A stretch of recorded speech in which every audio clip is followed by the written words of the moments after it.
We're going to look at an RL series circuit problem. In this type of problem, Kirchhoff's voltage law leads to a differential equation for the current that we're going to call I of t, and we're going to solve that equation. We're told that a 12-volt battery is connected to a series circuit in which the inductance is 2 henries and the resistance is 8 ohms. We want to determine the current I of t if the initial current is equal to 0. After we find the current, we're then going to determine what the steady state current is. Let's start by writing down what our variables in our circuit diagram are equal to. E is the electromagnetic force, and it is equal to 12 volts. The inductance, L, is equal to 2 henries. And then the resistance, R, is equal to 8 ohms. The differential equation for an RL series circuit looks like this. It's L times the change in current with respect to time plus the resistance times the current is equal to the electromagnetic force as a function of time. In our case, it's going to be a constant. Let's now put in what L, R, and E are equal to. L is equal to 2, so we have 2 di dt. And then the R is 8, so we have an 8I, and that's equal to 12. Let's go ahead and divide by 2, so we have di dt plus 4I is equal to 6. And we have an initial condition for this. We are told up here in yellow that the initial current is 0. So we can say that I at 0 is equal to 0. And there's the differential equation that we need to solve. This differential equation is called a linear differential equation, and we can solve it by using an integrating factor. That's what we're going to compute first. Our integrating factor depends on this constant 4 that multiplies I.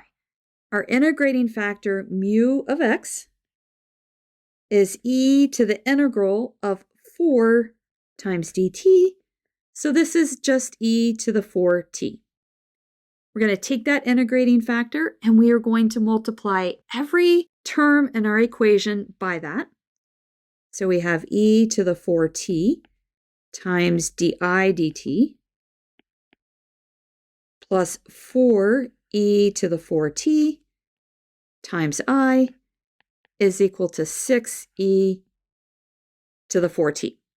Our left-hand side we can write as d dt of our integrating factor e to the 4t times I. It always works out that way. And then on the right we have 6e to the 4t. Now we can go ahead and integrate both sides.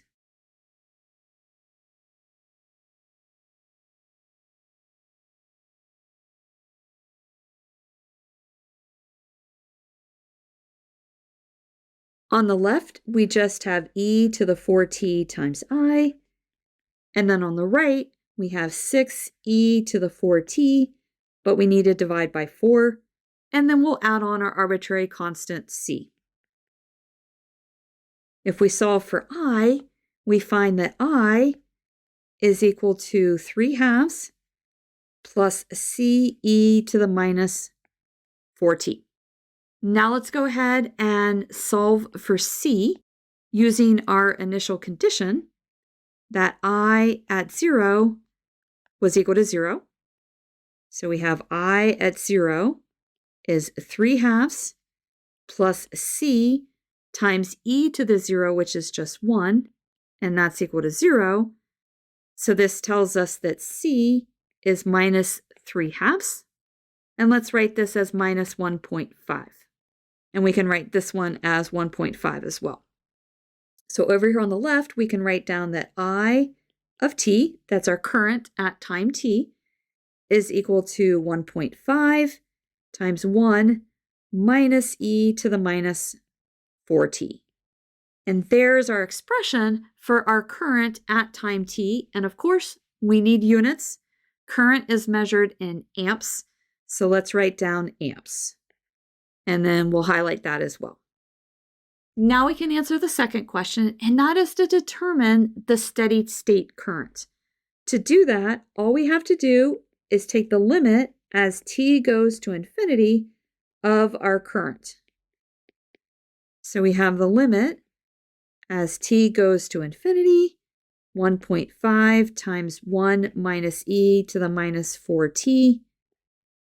This term here is e to the minus infinity, which is 1 over e to the infinity, which is 1 over infinity, which is 0. So this tells us that our answer is equal to 1.5 amps. And that's our steady state current.